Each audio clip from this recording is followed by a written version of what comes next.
Max, a young inventor, creates a time machine and invites their friends, Lily and Ben, to test it out with them. They embark on their first time-traveling adventure and find themselves in ancient Egypt. There, they meet the young pharaoh Tutankhamun, who teaches them about ancient Egyptian culture and customs. However, they accidentally leave a modern-day flashlight behind, which could alter history. They quickly learn that their actions in the past have consequences, and they must be careful in their future travels. Max sat at their workbench, surrounded by wires, gears, and gadgets. They had been tinkering with a new invention for weeks, and today was the day they would finally test it out. Max's friends, Lily and Ben, stood nearby, eagerly watching as Max flipped a switch and the machine whirred to life. "This is it," Max said, grinning. "The world's first time machine." Lily and Ben gasped in amazement as Max explained how the machine worked. They would enter a specific date and location, and the machine would transport them there instantly. Max had already inputted the first destination, ancient Egypt, during the reign of Pharaoh Tutankhamun. "Are you ready?" Max asked, eyes sparkling with excitement. Lily and Ben nodded eagerly, and Max helped them climb into the machine. Max followed, closing the door behind them. They typed in the coordinates, and the machine began to hum. Suddenly, there was a blinding flash of light, and the three friends were jolted forward as the machine propelled them through time. After a few dizzying moments, they landed with a thud on the ground. They looked around, disoriented, and saw that they were in a bustling Egyptian marketplace. People dressed in robes and headdresses milled about, carrying baskets of fruit and pottery. Lily gasped. "This is amazing. We're really in ancient Egypt." Max grinned.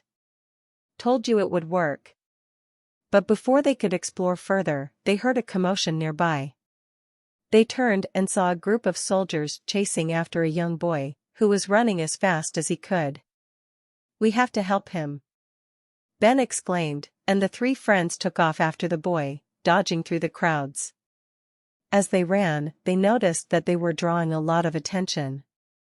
People were pointing and whispering, and some were even following them.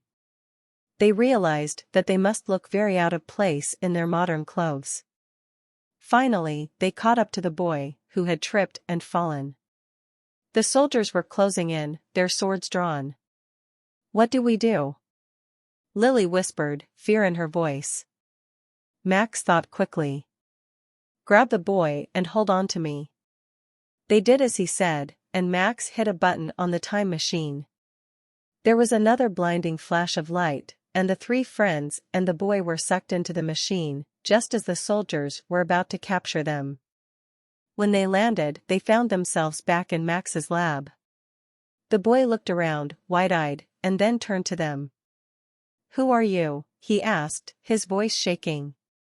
Max, Lily, and Ben exchanged nervous glances. They had just time-traveled for the first time, and already they had made a mistake. "We're, just some travelers," Max said, trying to sound confident. "Sorry about that. We'll take you back now." The boy looked skeptical, but didn't say anything. Max quickly entered the coordinates for the boy's time and location, and hit the button again. The machine whirred to life, and with another flash of light, the boy disappeared. The three friends looked at each other, stunned by what had just happened. "Wow," Lily breathed.